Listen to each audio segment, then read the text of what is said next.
Russia lose?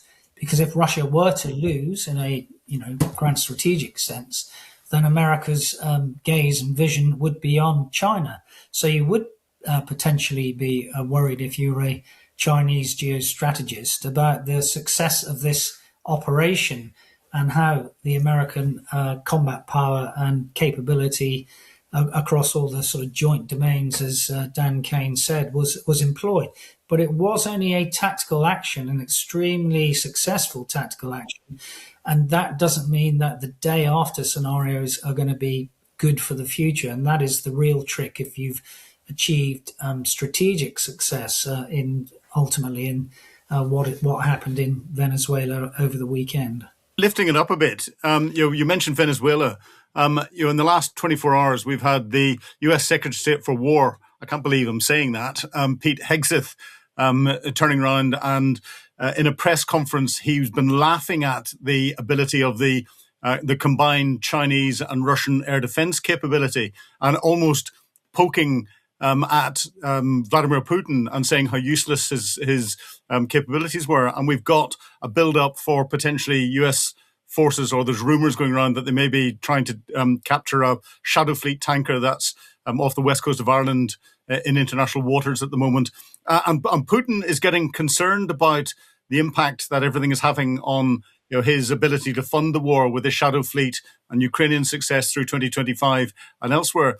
Do you think we're seeing the sort of green shoots of a political sea change with what Hegseth has said, potentially saying to Putin, back in your box, you're just not complying with us, and tie that in with Trump's comments after he had criticized the Ukrainians for attacking Trump's residence and then had to come out and try and suggest he had been misled? I don't think he's done it in a strong enough sense. Now, actually, the failure of the Russian air defense, and of course it's wider than that in Venezuela, is not the first occasion. So, for example, the Israeli F-35s were able to penetrate Syrian airspace with impunity, where there were Russian S-300s, S-400s from 2015.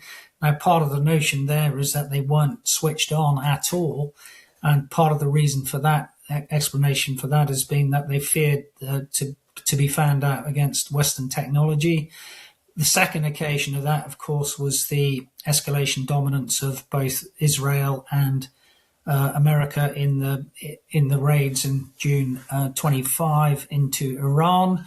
And this is the third occasion, because again, there should have been these significant air defense in Venezuela. And I think it is wider than that in geopolitical sense, of course, because if you were to say that both China, Iran, and Russia are adversaries, and actually the national security strategy didn't really say that about Russia, so there's a bit of a caveat on that, then one of the unspoken things about Venezuela is to clear those elements out of the Western Hemisphere from a American perspective.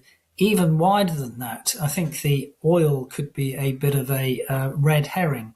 So, for example, I have a very senior friend in the oil industry who was brought in Trump's first administration to look at rescoping the infrastructure in 2019 when Guaido was the opposition leader who the Americans thought was going to be in power. It's not an easy speak to do the Venezuelan oil. People quote the wrong statistics. Having 300 billion barrels or whatever it is of reserves in the ground is not a useful metric. How much does it take to get a barrel of oil out of the ground in Venezuela?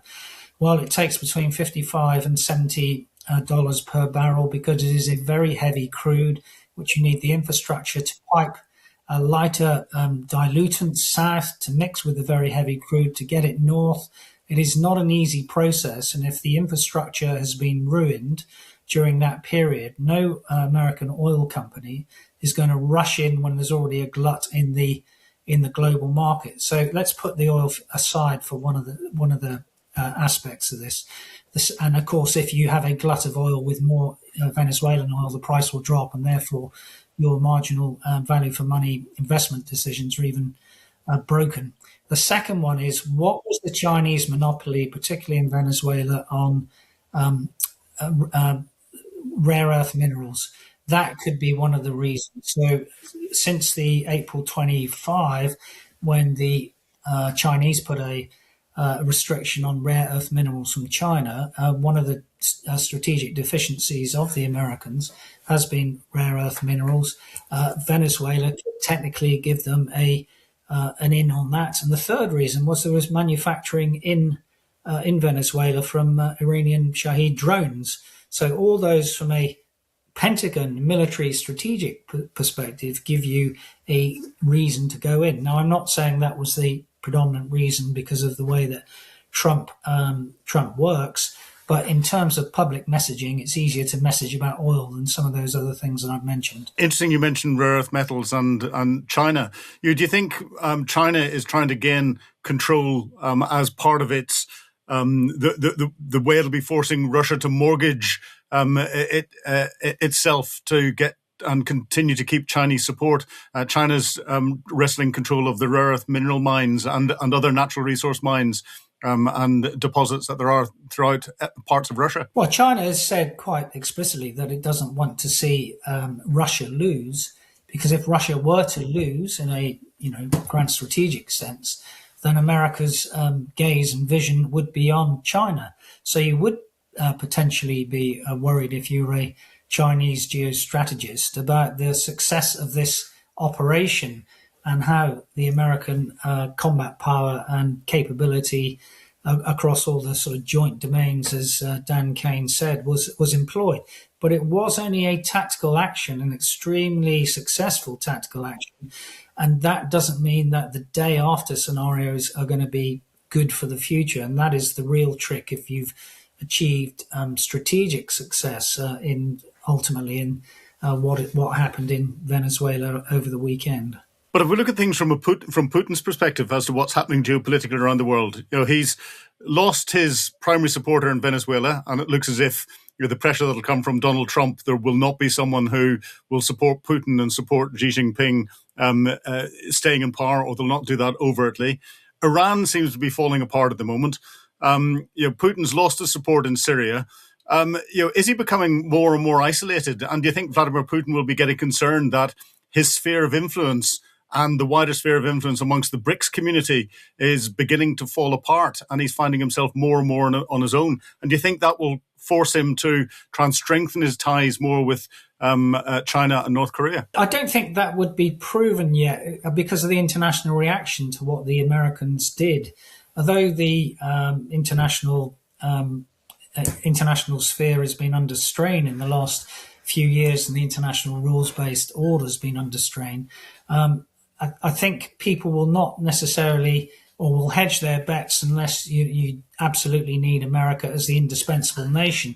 Now, of course, the indispensable nation is a phrase first used by Madeleine Albright in, I think, 1998, but it was actually used again by Bob Gates around the time of the WikiLeaks, because, of course, what that showed, for example, was that America was sort of spying on the German president, for example, so Angela Merkel. But the point he made is people deal with America not because they like them or they trust them, but because they need them.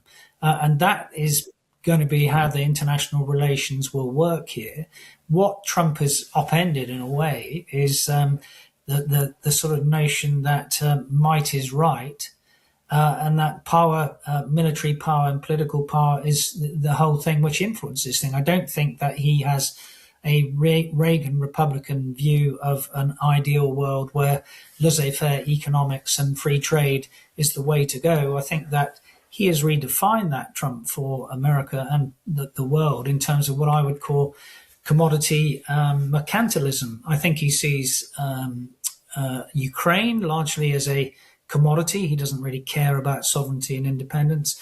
I think he also sees Venezuela as a commodity. He doesn't really care about their sovereignty. That's not actually in doubt at the moment, their territorial integrity. But of course, they could lose their independence if he thinks he's the man in charge. That also creates a danger for him because people don't like that notion of someone externally being in charge. And that's actually, I would argue, one of the reasons why, for example, when the Soviet Union unraveled, that the countries which were formerly part of the Soviet Union wanted to so readily and quickly join NATO because they wanted real security from Russia. They weren't coerced into joining NATO. Maybe you're a landlord already. I get a lot of people on my commercial courses that are residential landlords. And over the years, they've pretty much had enough. You've got Section 24, you've got seemingly endless tenant rights. They can do what they want, not pay you. Well, how about the world of commercial property? You probably think, oh, commercial, that's hard. Residential's hard enough. Here's the good news. It is so simple. It is so simple because it's business to business. Your tenants have got virtually no rights. And that's fair because they're a business. I understand why residential tenants have got rights because they live there, for goodness sake. But if a commercial tenant doesn't pay, boom, 21 days later they're out. It's called CRAR, Commercial Rent Arrears Recovery. How about maintenance? How about you don't do any maintenance anymore? So a standard commercial lease is an FRI, full repairing and insuring. Anything breaks, tenant pays for it. In fact, when the tenant moves out, they've got to pay dilapidations. They've got to put the building like it was when they moved in. So if they've been in it 20 years, they've got to do a full refurb on it, change all the carpets, paint everything. In fact, normally they have to paint everything every 3 years. So just the fact it's a full repairing and insuring lease means that you've got peace of mind, you've got nothing to do. Anything breaks, they fix it. You can even get them to pay the letting agent's fee. How about that, the commercial agent's fee? But the final part of why I know you're going to love commercial property is the returns that you can make. Okay, what you do now is just click on the link below and register. And what we'll do is we'll give you instant access to our 4 video series on commercial property. And that's really important when you get access that you watch it in order, because I go through the process of, how do you find them and how do you fund them and how you can get commercial property freedom in just one deal. Typically, it's pretty much all it takes. And it's completely free. So all you need to do, click on the link below and take advantage. Don't miss out. Don't kick yourself in 10 years' time when someone says, oh, commercial property. Oh yeah, 10 years ago I had the chance, but I didn't do it. It's free, for goodness sake. You've been wonderful. I've been Paul. See you on the training.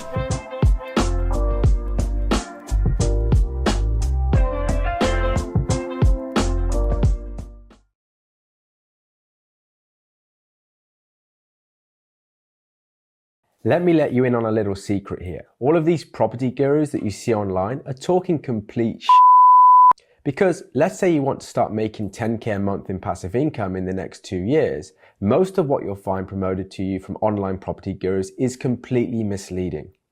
They'll tell you that you can invest with no money down. However, what they're hiding from you is the fact that it's not a long-term sustainable strategy because you never own the properties, which isn't a wise approach to building a property business. Because if you're anything like me, back when I was working in corporate, I was trading my time for hard-earned money. I was feeling completely unfulfilled. It even got to the point where hitting the snooze button became a habit. But I couldn't quit my job since I had no secondary income to support my family with. All I wanted to do was work on something that gave me fulfillment and made 6 figures a year in passive income at the same time. Something that will give me the free time to spend with my family, to travel, to never miss the precious time spent with my kids growing up, and simply provide the luxury to take care of my family in the best way possible. And if you too have similar aspirations, what you're probably about to hear is probably not what you want to hear, but you can never build a long-term property portfolio with no money down. Well, yes, and Trump does not, or the United States does not have a good history in follow-up operations after a degree of tactical success and dealing with things in the long term. But what do you think this means for what's going to happen throughout 2026 in Ukraine and the pressures that there are on Russia, especially economic pressures, and the wars coming home to the Russians? There are regular attacks against Russian airfields. The last 3 or 4 days over the New Year period, there have been no flights in and out of many of Moscow's airports because of Ukrainian drone attacks. How do you think things are going to play out, certainly in the first half of this year? Well, I don't see... let's look at this again in terms of a triangle. So the 3 sides of a triangle from both sides are pressure, reward, and concessions. I just don't see any evidence of Putin making any concessions whatsoever. He is stuck to his hard line that it's all NATO's fault, it's all Ukraine's fault. And unless we give in to his demands, then either the war will continue. So there are no concessions from the Russian side. Now, Ukraine, I think, has been very pragmatic and adopting a sort of realist policy in the last couple of months in the negotiations, particularly in two areas. The first one is in terms of how they've framed the Donbass in terms of disengagement, but it should be on both sides to free trade zone, be it 5, 15 or 40 kilometers. And the second one is in terms of undercutting all that Putin says about the illegitimacy of Putin by sort of saying we can hold elections at a reasonable time. I think there's an interesting counterpoint to that Trump saying that he can't hold elections in 30 days, of course, in Venezuela. So Trump's line is being undercut, but it's really this thing about Trump and where do his beliefs lie? If he thinks that he's a good mate of Putin and that he admires Putin because Putin can get things done as a sort of autocratic leader, then he's just not going to put the pressure on him, the second part of the triangle, that he's put on Zelensky. And therefore, you could argue that the events of 2025 were rewards for Putin in terms of going to Alaska, coming out of international isolation and dealing with the Don in there. And it doesn't seem that Zelensky had any rewards. And we had that terrible spectacle, of course, in the White House in February 2025. So it's whether that triangle, the shape of it changes and the pressure goes on Putin, and how the executive and the executive versus Trump comes out. What is going to be the position of the Senate, particularly as we get to the second part of the year, when the composition of both the House and the Senate might change. What's also interesting, I think, from the American polling is that, again, the support for Ukraine is pretty high still. It's between 62-64% for wishing Ukraine to win. So do we really see that Trump will come down on their side? Now, if you go back to September 2024 and the Helsinki Commission, the one which looks at US-Russian relations, it was said then by the chairman that at some stage Trump will see that Putin is not interested in a peace and is not an honest interlocutor. We still haven't got to that position with Trump. Will we ever get to that position? That's a $60,000 question. Thank you, Philip. You've been watching Frontline with me, Philip Ingram. If you'd like access to exclusive content, please subscribe to Times Radio membership and watch us on YouTube. But you can now get us as a podcast wherever you get your podcasts from. And don't forget, you can also listen to Times Radio for the latest updates.